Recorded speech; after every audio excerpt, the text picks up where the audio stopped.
உள்ளத்திலே நீ இருக்க உன்னை நம்பி நான் இருக்க வெள்ளிமலையான் மகனே வேலையா என் வாழ்வு வளம் காண கடைக்கண் பாறையா. இந்த பாட்டு தான் பாடினேன். உங்கள் கூட சிஎம் சாரும் சேர்ந்து ஆடிட்டார். ஸோ அந்த அந்த விஷயங்கள்லாம் பெரிய அளவில் பேசப்பட்டு இப்படி வேல்முருகன் வந்து அந்த இடத்துல ஆடிட்டு இருக்கிறாரு அப்படிங்கிற மாதிரி நிறைய பிரச்சனைகள்லாம் வந்து அவர் கூட ஆடக்கூடாது. அவர் எவ்வளோ பெரிய ஆள் ஏங்க, அவரை பார்க்கறதுக்கு கோடான கோடி மக்கள் காத்துக்கிட்டு இருக்காங்க. அந்த அமைஞ்சனுடைய இவனுக்கு போய் கிடச்சிச்சான்னு நினச்சி கூட அதுக்காக ஏதாவது பிரச்சனை பண்ணியிருக்கலாம். சினிமாக்காரங்களுக்கெல்லாம் அந்த பொறுப்பை தூக்கி கொடுக்குறாங்க, இது வந்து நல்லா இல்லை, தப்பு பண்ணுற மாதிரி இருக்குது அப்படிங்கிற பேச்சுமே வட்டாரத்தில் போயிட்டு இருக்குது. அதை நீங்கள் எப்படி பார்க்குறீங்க? இதுக்கு முன்னாடியெல்லாம் மற்றவங்களாம் கொடுத்தாங்களே, யார் கொடுத்தாங்களாம்? யாரோ ரோட்டில் போனவங்களா கூப்பிட்டு கொடுத்தாங்க? அந்த கட்சியில் இருக்கிறவங்களுக்கு மட்டும்தான் கொடுப்பாங்க. அவர் இறை பணியில் இருக்கிறாரு, ஒரு பாடகராக இருக்கிறாரு, அதுலேயும் சாதாரணமாக போடலைங்க. அவர் ஏன் மேடை ஏறி வரணும்? குறுக்க ஏறி வந்தார், படிக்கட்டு வழியாக கூட வரல. இந்த முருகனோட அருள் வந்துட்டு முழுமையாக இருக்குது அப்படிங்கிறது வந்துட்டு நல்லாவே தெரியுது. இதை பார்க்கும்போது உங்களுக்கு என்ன தோணுது? இறையில் எது நம்பிக்கையானது, அதே மாதிரி நம்மளுடைய தமிழ் கடவுள், நம்ம தமிழ் கடவுள்னாக்கா அந்த தமிழ் கடவுளை போயிட்டு நம்ம முன்னோர் மாதிரி தான் அவங்கள போய் வணங்கினா நமக்கு அவங்களுடைய ஆசீர்வாதம் கிடைக்கும் அப்படிங்கிறதுலாம் அவர் திங்க் பண்ணியிருப்பார், கண்டிப்பாக யோசிச்சிருப்பார். கிட்டத்தட்ட ஒரு 200-300 கால் இருக்குது ஒரு ஃபோன்லேயும்.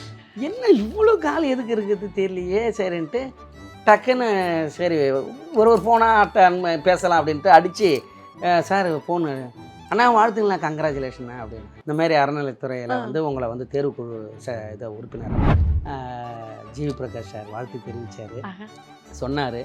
அப்புறமா தான் நான் சரி சார் உங்கள் வாய்முகத்தை பழிக்கட்டும்னு தெரிஞ்சேன். அதுக்கு தகுந்த மாதிரி இப்போ இது அமைஞ்சிருக்குது. உங்கள் சத்யாவில் இப்பொழுது ஆடி அதிரடி தள்ளுபடி.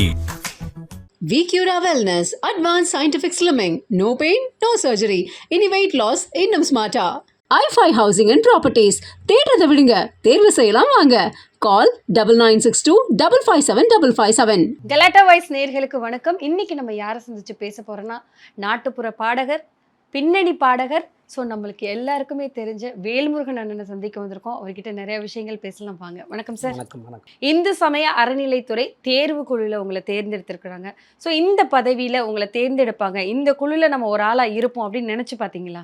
அதான் எல்லாமே இயற்கையாகவே அமைஞ்சது.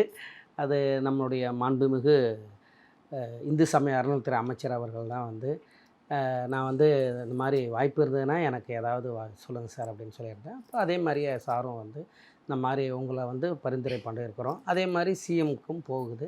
அவங்க பார்த்துட்டு ஃபைனலாக யாரை போடணும்னு சொல்லி வருதோ அப்போ கண்டிப்பாக வந்து அமையும். நீங்கள் இருந்தாலும் உங்களுடைய இறைப்பணியில் நீங்கள் தொடர்ந்துக்கிட்டே இருங்க. அந்த மாதிரி அமையும் பொழுது இதையும் சேர்த்து நீங்கள் வந்து இறைப்பணியில் நீங்கள் வந்து இருக்கணும் அப்படின்னு சொல்லிட்டு இருந்தாங்க. அது உண்மையிலேயே ரொம்ப சந்தோஷமாக இருந்தது. அதே மாதிரி இந்த நேரத்தில் வந்து முதலமைச்சர் அவர்களுக்கும் அதே மாதிரி நம்ம இந்து சமய அறநிலையத்துறை அமைச்சர் அவர்களுக்கும் நன்றி.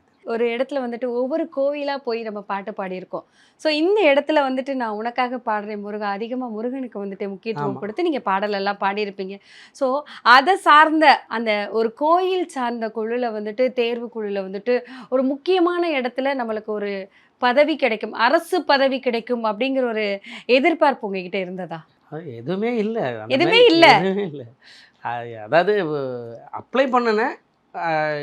நான் வந்து நினச்சது ஒரு கோயிலில் எங்கேயாவது என்ன சொல்கிறது, ஏதோ ஒரு கிராமத்துக்கோ இல்லையோ அங்கே எங்கேயாவது உறுப்பினராக கோயிலில் போயிட்டு அரங்காவலரில் இருக்கும் இல்லையா, அதில் ஏதாவது ஒரு உறுப்பினர் மாதிரி ஏதாவது கிடைச்சாலே போதும், அதை நம்ம இறைப்பணி செய்கிறதுக்கு நல்லாயிருக்கும் அப்படின்னு தான் நினச்சேன். ஆனால் இது வந்து என்ன சொல்கிறது, இந்த அளவுக்கு வாய்ப்பு கிடைக்குன்னு நினைக்கல. ஓகே.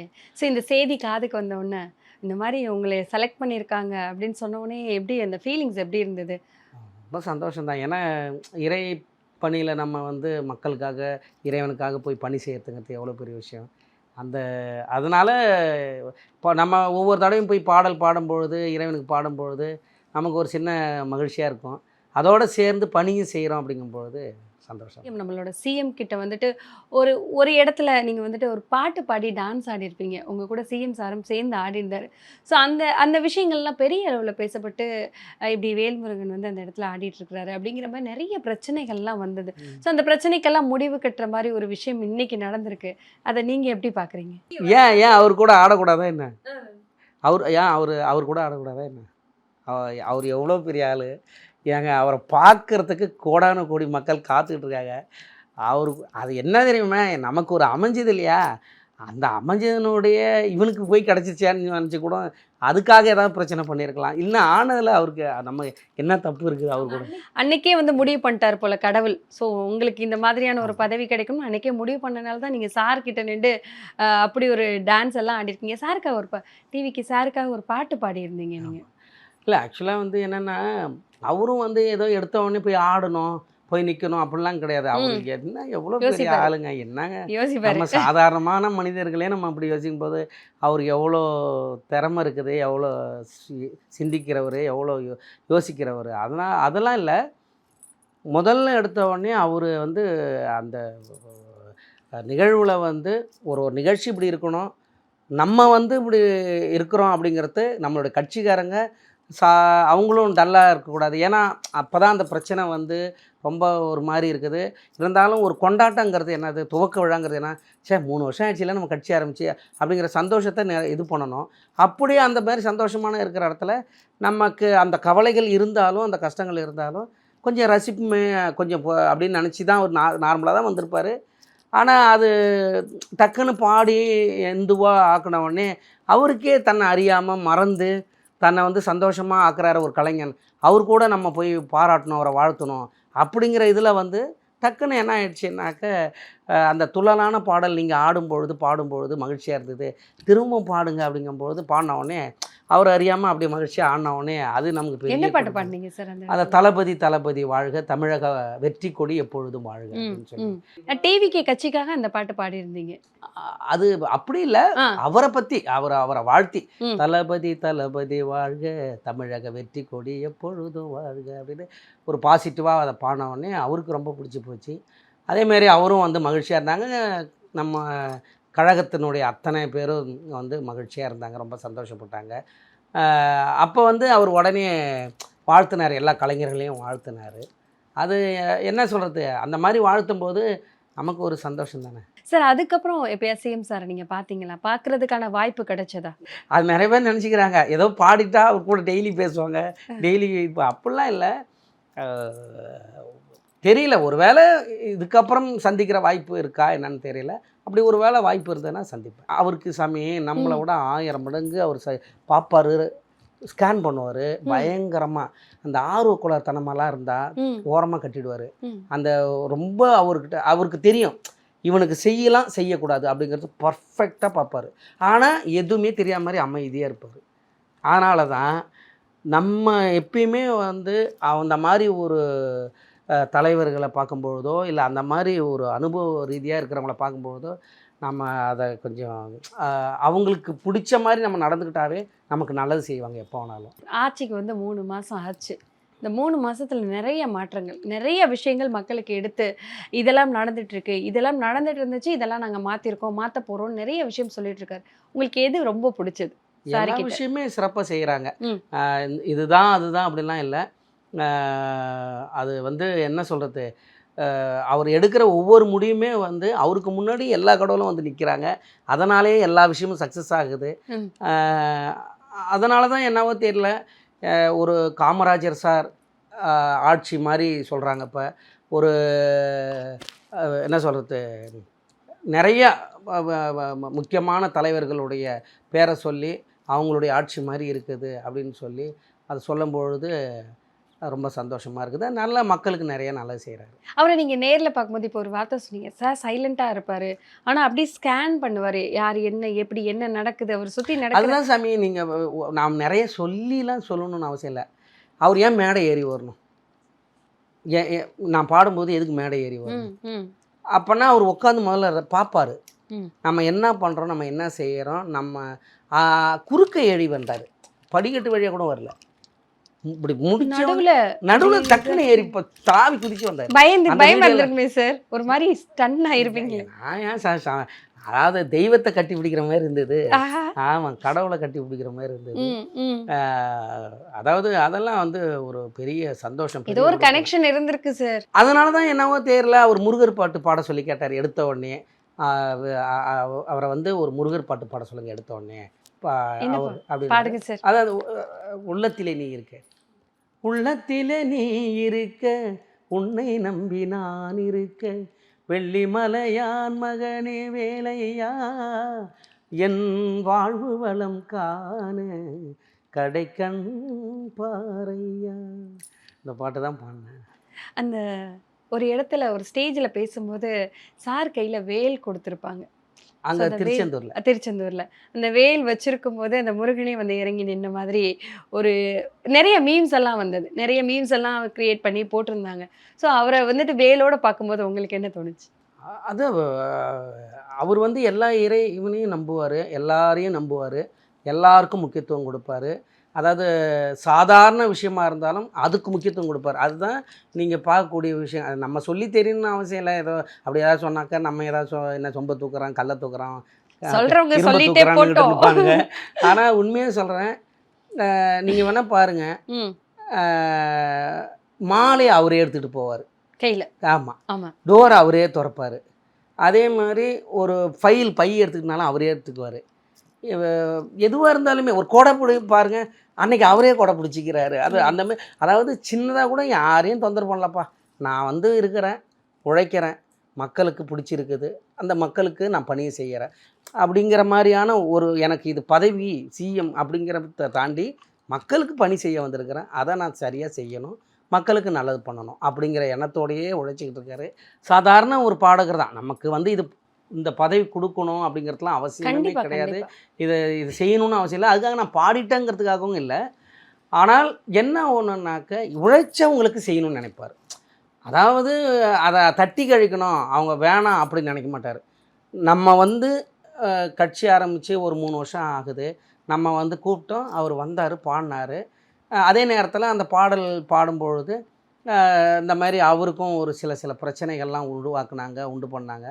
அதனால் பாவம் அவரும் மனசு நொந்து போனார். இங்கே வந்து பாட்டு பாடினதுக்காக அவரை அப்படி ஒரு கார்னர் பண்ணி வருத்தப்பட வச்சுட்டாங்க அப்படின்னு சொல்லி, அது அவருக்குமே தெரியும். ஏன்னா எல்லா செய்தியிலையும் வந்தது. அதனால் பார்த்தாரு, சரி நம்ம ஒருவேளை அவர் ஜெயித்தாலும் ஜெயிக்கலனாலும் எப்பயுமே என்ன நல்லது செய்யணுமோ நல்லது செய்வார். அதனால் உடனே அவர் பேசலனாலும் நம்மளுடைய பொதுச் செயலாளர் அவர்கள் ஃபோன் பண்ணி, எப்பொழுதும் உங்களுக்கு வந்து இயக்கம் துணையாக இருக்கும், நீங்கள் கவலைப்படாதீங்க, நீங்கள் பாட்டுக்கு உங்கள் வேலையை பாருங்கள், நல்லதே நடக்கும் அப்படின்னு சொல்லி சொன்னாங்க. சாருக்கு நிறைய ஜோசியங்கள் நிறைய விஷயங்கள் சொன்னால் அந்த ஜோசியர் கூட வந்துட்டு சாருக்காக போயிட்டு பழனியில் வந்துட்டு முடி காணிக்க கொடுத்துட்டு வந்தார். ஸோ இந்த மாதிரி சுற்றி எல்லா இடங்களிலும் அவரை சுற்றி பார்த்தா அந்த முருகனோட அருள் வந்துட்டு முழுமையாக இருக்குது அப்படிங்கிறது வந்துட்டு நல்லாவே தெரியுது. உங்களுக்கு என்ன தோணுது இதை பார்க்கும்போது? உங்களுக்கு என்ன தோணுது? இல்லை, அந்த முருகர் தான் வந்து இதை எல்லாமே வழி நடத்திருக்கிறாரு அப்படிங்கிறது தெரியுது. அவருமே உணர்ந்திருப்பாருன்னு நினைக்கிறேன். அதாவது இப்போ வர்ற உணர்வு கிடையாது அதெல்லாம். அவங்க சின்ன வயசுலேயே எனக்கு தெரிஞ்சு அவர் ஏதாவது டக்குன்னு ஏதாவது முருகர் கோயிலுக்கு போயிருக்கலாம். அம்மா வந்து நிறையா அவங்க பக்தியில் தான் இருக்காங்க. அதனால் அம்மா கூட கோயில் கூட சின்ன வயசில் போயிருக்கலாம். அதனால் எல்லாமே வந்து அவர் வந்து இப்போ திடீர்னு அவர் எதையுமே செய்ய மாட்டார். டக்குன்னு எடுத்தங்கவுத்தன்னு எதுவும் பண்ண மாட்டார். அவருக்கு தெரியும் இறையில் எது நம்பிக்கையானது. அதே மாதிரி நம்மளுடைய தமிழ் கடவுள், நம்ம தமிழ் கடவுள்னாக்கா அந்த தமிழ் கடவுளை போயிட்டு நம்ம முன்னோர் மாதிரி தான் அவங்கள போய் வணங்கினா நமக்கு அவங்களுடைய ஆசீர்வாதம் கிடைக்கும் அப்படிங்கிறதுலாம் அவர் திங்க் பண்ணியிருப்பார், கண்டிப்பாக யோசிச்சிருப்பார். அதனால என்னவோ தெரில, முருகருக்கும் போயிட்டு வந்தார். அதே நேரத்தில் முருகர் வேல்முருகன்றதுனால என்னவோ அது நிறைய பேர் ட்ரை பண்ணியிருப்பாங்க. அன்னைக்கு அந்த நேரத்தில் யாரும், அதனால தான் கேட்டேன், உங்கள் பேருக்கு பின்னாடி வேல்முருகன் அப்படி வந்திருக்கு. நீங்களுமே அதிகமாக முருகன் வழிபாடு, முருகன் தான் நிறைய இன்டர்வியூஸில் சொல்லியிருக்கீங்க. எங்கள் ஊரில் ஒரு முருகன் கோயில் இருக்குது, அதிகமாக அந்த முருகன் கோயிலுக்கு அடிக்கடி போவேன் அப்படிங்கிற மாதிரியான விஷயங்கள். இல்லை அப்படி இல்லை, தைப்பூசத்தில் முருகர் வேல் குளிப்பாட்டும் பொழுது பிறந்தேன். அதனால் வேல்முருகன் அன்னைக்கே பேர் வச்சாங்க. பிறந்த அன்னைக்கே சரி இன்றைக்கி தைப்பூசம் அதுமா வந்து எல்லாம் காவடி தூக்கிட்டு வருவாங்க கோயிலில். அப்போ அம்மா வந்து அங்கே சாமி கும்பிடும் பொழுது கோயிலுக்கு தைப்பூசத்துக்கு வரும்பொழுது அந்த அந்த பிரசவ வலி வந்த உடனே சரின்னு சொல்லிட்டு அப்போ அங்கே பிறந்தனால அப்பா வந்து கோயில் காவடிக்காக வந்து தவில் வாசிட்டு வந்தது. சரி. அப்போ வாசிட்டு வரும்பொழுது அப்புறம் அந்த மைக்கில் சொன்னாங்க இந்த மாதிரி தனசேகரன் சொல்லிட்டு அப்பா அம்மா வந்து அமிர்தம்பாள், அவங்களுக்கு ஆண் குழந்தை பிறந்திருக்குது. அதனால் கோயில் அந்த மைக்கு சொல்கிற இடத்துல வந்து இது பண்ணணும் அப்படின்னு சொல்லும்போது அப்பா தான் கேட்டுட்டு மைக்கில் கேட்டுட்டு வந்து இந்த மாதிரி எங்கள் வீட்டில் தான் அவங்க வந்து இப்போ 9 மாதம் இதாக இருந்தாங்க, எங்கள் மனைவி பேர் தான் அமிர்தம்பாள் அப்படின்னு சொல்லிட்டு அப்புறம் வந்துட்டு அப்புறம் அன்றைக்கி அப்போவே அப்புறம் கோயிலில் இருக்கிறவங்க எல்லாரும் அந்த விபூதி வச்சு வேல்முருகனே இருக்கட்டும், ஏன்னா இங்கே தைப்பூசில் பிறந்ததுனால வாய்ப்பு கொடுக்கறது ஒரு சுப்பிரமணியபுரம் படத்தினுடைய இசையமைப்பாளர் அவர் கிறிஸ்டின் சாரு, ஜேம்ஸ்வான் சாரு. இப்போ அதாவது அதேமாரி முதல்ல ஒரு அரசாங்க உயர் பதவி கிடைக்கிறதும் திரு மாண்புமிகு ஜோசப் விஜய் அப்படிங்கிற அது மாதிரி. அப்போ என்னென்னா எல்லாத்துக்குமே ஒரு கனெக்ட் இருக்குது. நம்ம நினைக்கிறோம் தனித்தனியாக ஒரு கடவுள்னு, அப்படிலாம் இல்லை. எல்லா கடவுளும் ஒன்று தான், எல்லாமே ஒன்று தான். அதனால் எனக்கு தெரிஞ்சு இவங்க எல்லாமே ஒன்று சேர்ந்து, அதாவது அது முஸ்லீம் கடவுளாக இருந்தாலும் சரி, இந்து கடவுளாக சரி, ஜீசஸாக இருந்தாலும் சரி, இவங்கெல்லாம் ஒன்று சேர்ந்து இனிமே வழி நடத்தணும். அதுக்கு யாரெல்லாம் உண்மையாக இருக்காங்களோ அவங்களெல்லாம் இந்த நாட்டில் வந்து உருவாக்கணும் அப்படின்னு சொல்லி நடத்தி செய்கிறாங்களா என்னன்னு தெரியல. எல்லா கடவுளும் சேர்ந்து அப்படி தான் இப்படி நடந்துக்கிட்டு இருக்குது. அது அந்த வழியில் தான் இப்போ எல்லாமே சிறப்பாக போயிட்டுருக்குது. ஒரு விஷயம் எல்லா இடத்துலையும் பேசுகிறாங்க, என்னப்பா இது பெரிய பொறுப்புகள் கொடுத்துட்டாங்க, இந்த பொறுப்பெல்லாம் வந்து பார்த்தா விஜய் சார் படத்தில் நடிச்சிருந்தாவோ, விஜய் சாருக்காக ஏதாவது ஒரு பாட்டு பாடியிருந்தாவோ, அவர் கூட இருந்திருந்தாவோ அவங்களுக்கெல்லாம் அந்த பொறுப்பை தூக்கி கொடுக்குறாங்க, சினிமாக்காரங்களுக்கெல்லாம் அந்த பொறுப்பை தூக்கி கொடுக்குறாங்க, இது வந்து நல்லா இல்லை, தப்பு பண்ணுற மாதிரி இருக்குது அப்படிங்கிற பேச்சுமே வட்டாரத்தில் போயிட்டு இருக்குது. அதை நீங்கள் எப்படி பார்க்குறீங்க? இதுக்கு முன்னாடியெல்லாம் மற்றவங்களாம் கொடுத்தாங்களே, யார் கொடுத்தாங்களாம்? யாரோ ரோட்டில் போனவங்களா கூப்பிட்டு கொடுத்தாங்க? அந்த கட்சியில் இருக்கிறவங்களுக்கு மட்டும்தான் கொடுப்பாங்க. உண்மையாக போயிங்களா? ஆமாம் சார். அந்த கட்சியில் இருக்க வேறு யாராவது இல்லை, இந்த கட்சியிலே இல்லாதவங்களுக்கு தான் எல்லாமே கொடுத்தாங்கன்னு சொல்கிறது. இவராவது ஓட்டுநருடைய பையனுக்கு எம்எல்ஏ, சட்டமன்ற கொறடா, அதாவது சட்டமன்றம்னா என்னன்னே தெரியாது, வாசலையே மிதிக்காதவங்க இன்றைக்கி எல்லாருமே சட்டமன்ற உறுப்பினர். இதை விட யார் என்ன செய்வா? அதே மாதிரி இப்போ நீங்கள் இருக்கிறீங்க, இப்போ நான் வந்து யாரே தெரியாது, நான் வந்து உங்ககிட்ட வந்து இப்போ கேட்குறேன்னு வச்சுக்கலாம், நீங்கள் என்ன கொடுப்பீங்க? பாவம் புண்ணியம் பார்த்து ஒரு 10 ரூபா கொடுப்பீங்க, இல்லை 100 ரூபா கொடுப்பீங்க, மிஞ்சும் 1000 ரூபா கொடுப்பீங்க. இதே இப்போ அம்மா வந்து எனக்கு வந்து இந்த மாதிரி வேணும் அப்படின்னாக்க எவ்வளோம்மா அப்படின்னு கேட்பீங்க. இப்போ நமக்கு தெரிஞ்சவங்க, நமக்கான ஆளுங்க, நமக்காக உழைச்சவங்க, நமக்காக நிற்கிறவங்களுக்கு தான் முக்கியத்துவம் கொடுக்கணும்னு நினைப்பாங்க எப்பயுமே. யாரோ ஒருத்தர்னாக்கா அவங்கள ஏன்டா அது யோசிப்பாங்களே. அப்போ தான் எல்லாருமே என்ன சொல்கிறது, கட்சிக்காக உழைச்சவங்க, கட்சிக்காக இருக்கிறவங்கன்னு. அந்த மாதிரி ஒவ்வொருத்தவங்களுக்கும் அவங்களுக்கு என்னவோ அதை அவர் கரெக்டாக செய்கிறாரு. இதை இல்லாமல் பப்ளிக்கும் செய்கிறாரு. இதை இல்லாமல் அதாவது என்ன சொல்கிறது, யாராருக்கு இப்போ நான் என்ன சொல்கிறேன், நான் என்ன ஒரே ஒரு பாட்டு தான் பாடிட்டு வந்தேன், வேறு ஒன்றும் இல்லை. அவர் சினிமாவில் நான் பாடியிருக்கிறேன் சொல்லுங்கள், அவர் படத்துலேயும் நான் பாடலை, எதுவுமே இல்லை. இப்போ எனக்கு கொடுக்கணுன்னு அவசியம் இல்லையே. அப்போ என்னென்னா அவர் இறை பணியில் இருக்கிறாரு, ஒரு பாடகராக இருக்கிறாரு, அதுலேயும் சாதாரணமாக போடலைங்க. இவங்களுக்கு கொடுக்கணும் அப்படின்னு நினச்சிருந்தா அவருக்கான சார்ந்த ஆள்களுக்கே கொடுத்துருக்கலாமே. அப்படிலாம் யாருக்கு இதில் உண்மையாகவே யாரெல்லாம் உழைக்கிறாங்களோ, யாரெல்லாம் வந்து இந்த இதுக்கு சரியாக இருப்பாங்களோ அப்படி தான் அவங்க கொடுத்துக்கிட்டு இருக்காங்க. அதனால தான் ஒரு சட்ட ரீதியாக தெரிஞ்சவங்கள போட்டிருக்கிறாங்க. அப்போ அது அவர் வந்து இவங்களுக்கு கொடுத்தா இது சிறப்பாக இருக்குங்கிறது அவருக்கு தெரியும். அதனால தான் இதை செஞ்சுக்கிட்டு இருக்கிறாரு. எல்லாருக்கும் அவருக்கு தெரிஞ்சவங்க, படத்தில் நடித்தவங்க, படத்தில் வந்தவங்களுக்கெல்லாம் அப்படிலாம் கிடையவே கிடையாது. ஓகே, இந்து சமய அறநிலைத்துறை தேர்வுக்குழுவில் நீங்களும் ஒரு ஆளாக தேர்ந்தெடுத்திருக்கிறாங்க. இதில் நீங்கள் சொன்னீங்க 5-6 பேர் இருக்காங்க என் கூட, என்ன மட்டும் கிடையாது அப்படிங்கிற மாதிரி. ஸோ இந்த மாதிரியான விஷயங்கள்லாம் எடுக்கும்போது உங்களுக்கு தகவல் வந்திருக்கும்ல, உங்களை ஒரு ஆளாக தேர்ந்தெடுத்திருக்கிறாங்க, நீங்களும் அதில் இருப்பீங்க அப்படிங்கிற தகவல் வரும்போது உங்களுக்கு யார் சார் அதை சொன்னால் ஃபஸ்ட்டு? ஆக்சுவலாக வந்து நான் வந்து நேற்று தான் எனக்கு தகவல் வந்தது. ஆனால் முதல் நாள் கச்சேரி ரொம்ப தூரம் ப்ரோக்ராம் போயிட்டு வந்துட்டு காலைல தான் வந்து படுத்து தூங்கிட்டேன். ஒரு 2 மணின்னு நினைக்கிறேன், 2 மணியா 1 மணியான்னு தெரியல. அதுலேருந்து ஃபோன் வந்துக்கிட்டே இருந்தது. ஃபோன் தான் வந்தது? ஆமாம், 2 ஃபோனும் மாற்றி வந்துக்கிட்டே இருந்தது. நான் அப்புறம் என்ன பண்ணேன், ஏன் ஓயாமல் அடிக்கிறாங்க அப்படின்னு சொல்லிட்டு திரும்ப சைலண்டில் எல்லாத்தையும் 2யும் போட்டு படுத்துட்டேன் திரும்பவும். இவங்க திரும்ப வீட்டில் ஒரு 3 மணிக்கு 3:30 மணிக்கு வந்து எழுப்பி என்னங்க இவ்வளோ நேரம் ஆகுது சாப்பிடாம தூங்குறீங்களே, சாப்பிட்டுட்டு தூங்க அப்படின்னாங்க. சரின்னு சொல்லிவிட்டு அப்போ தான் எழுந்திரிச்சிட்டு சரி சாப்பிட்லாம் அப்படின்னு சொல்லிட்டு அப்படி அப்புறம் சைலண்ட்டாக எடுத்துகிட்டு பார்த்தா கிட்டத்தட்ட ஒரு 200-300 கால் இருக்குது ஒரு ஃபோன்லேயும். 200 கால் என்ன இவ்வளோ கால் எதுக்கு இருக்குது தெரியலையே. சரின்ட்டு டக்குன்னு சரி ஒரு ஃபோனாக பேசலாம் அப்படின்ட்டு அடித்து சார் ஃபோனு அண்ணா வாழ்த்துங்களா கங்க்ராச்சுலேஷன் அப்படின்னாங்க. எதுக்கு எதுக்குடா வாழ்த்து சொல்றீங்க? எதுக்கு அப்படின்னாலே இந்த மாதிரி அறநிலைத்துறையில் வந்து உங்களை வந்து தேர்வுக்குழு இதை உறுப்பினராக போட்டிருக்காங்க. அப்படியா சந்தோஷம். ஆனால் அப்ளிகேஷன் போட்டிருந்தேன், ஒரு வேலை எப்போ வரும் என்னன்னு தெரியல. ஆனால் திடீர்னு இயற்கையாகவே அமைஞ்சிருக்குது, பரவாயில்ல ரொம்ப சந்தோஷம்ட்டு உடனே அப்புறம் மேக்ஸிமம் எல்லாருக்கும் தெரிஞ்சவங்களோ தெரியாதவங்களோ எல்லாருக்கும் ரிப்ளை பண்ணிட்டேன். அதுக்கப்புறம் அங்கே அறநிலைத்துறையிலேருந்தும் ஆமாம் பேசுனாங்க. அந்த மாதிரி நாங்கள் சார் பேசுனாங்களா சார்? சிஎம் சார் பேசுனாங்களா? அதெல்லாம் என்ன இல்லை, அவங்களுடைய எதிர்பார்த்துட்டு இருக்கீங்களா? பார்க்க போகிறோம் பேசுவோம் அப்படிங்கிற மாதிரி எதிர்பார்த்து தெரியல என்னன்னு தெரியல. அது கை கால் ஓடலையா சார் உங்களுக்கு? அப்படி இல்லை, பதட்டமா இருக்கா? அதெல்லாம் இல்லை. ஆக்சுவலாக வந்து அது கூப்பிட்டாலும் கூப்பிடலாம், இல்லைன்னா இவங்க பணியை செய்யட்டும் நம்ம அப்படின்னு சொல்லி நினைக்கலாம், என்ன வேணாலும் இருக்கலாம். அவர் கூப்பிட்டாங்க கண்டிப்பாக பார்க்கும்போது மகிழ்ச்சியாக இருக்கும். அது அந்த ஆணையர் சொல்லுவாங்க, இல்லைன்னா துறை சார்ந்த நம்ம இந்து சமய அறநிலையத்துறை அமைச்சர் சொல்லுவாங்க. இருக்கலாம், எப்படி வேணாலும் இருக்கலாம், என்னன்னு தெரியும். எனக்கே தோணி இருக்கா அரசியல் வரணும், அரசியல்லாம் வரணும், இந்த கட்சியில் போய் சேரணும் அப்படியெல்லாம் உங்களுக்கு தோணி இருக்கா? இல்லை, அது மாதிரி இது வரைக்கும் இல்லை. என்னமோ அதாவது இப்போ இந்த பாடிட்டு வந்த உடனே நிறையா விஐபிகள் என்னை கோவப்பட்டாங்க, வருத்தப்பட்டாங்க. நீங்கள் பாடிட்டு வந்தீங்களே அப்பயே ஏதாவது ஒன்று வாங்கியிருக்கலாம்ல வாங்கியிருக்கலாம். அதை நான் சொன்னேன், அப்படிலாம் இறைவன் வந்து என்னை விட மாட்டார். மற்றவங்களுக்கு எல்லாருக்குமே பெரிய பெரிய இதுக்கு கொடுத்துருவார்.